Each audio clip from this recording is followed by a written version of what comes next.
Chicken ஈஸியா வீட்லயே egg tomato rice எப்படி செய்யலாம்னு சொல்லி இந்த வீடியோல பார்க்கலாம். நான் ட்ரை பண்ணி பார்த்து சாப்பிட்டு பார்த்தேன். டேஸ்ட் செமையா வந்துச்சு. நீங்களும் கண்டிப்பா ட்ரை பண்ணி பாருங்க.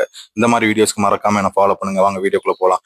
ஃபர்ஸ்ட் பேன் ஹீட் ஆனோனே அதுல ஆயில் சேர்த்துட்டு நம்ம வெட்டி வச்சிருக்க இன்கிரீடியன்ட்ஸ்லாம் போட்டுடலாம். 3 தக்காளி, ஒரு பெரிய உள்ளி, பச்சை மிளகா, கறி லீவ்ஸு, கொஞ்சம் போல ஜிஞ்சர் கார்லிக் போட்டுட்டு ஒரு 3 நிமிஷம் பாயில் பண்ண விடுங்க. பாயில் பண்ணிட்டு அதை ஓப்பன் பண்ணி திரும்ப எடுத்து இந்த தக்காளியில் உள்ள ஸ்கின் எல்லாம் ரிமூவ் பண்ணிட்டு ரைட்டா மசிச்சு விடுங்க.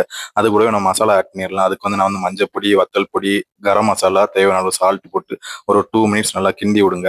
இது நல்ல ஒரு ஆயில் பிரிஞ்சு வரக்கூடிய பதத்துக்கு வந்தோன்னா அது கூட வந்து நம்ம 3 முட்டை உடைச்சு ஊத்திக்கலாம். ஊத்திக்கிட்டு வந்து நம்ம அப்படியே ஒரு மசாலா பதத்துக்கு கிண்டிட்டே இருங்க. கிண்டிக்கிட்டு எடுத்து நம்ம வச்சிருக்க ரைஸ் வந்து எடுத்து போடணும். நீங்க பாஸ்மதி ரைஸ்னாலும் யூஸ் பண்ணிக்கலாம், நார்மல் ரைஸ்னாலும் யூஸ் பண்ணிக்கோங்க.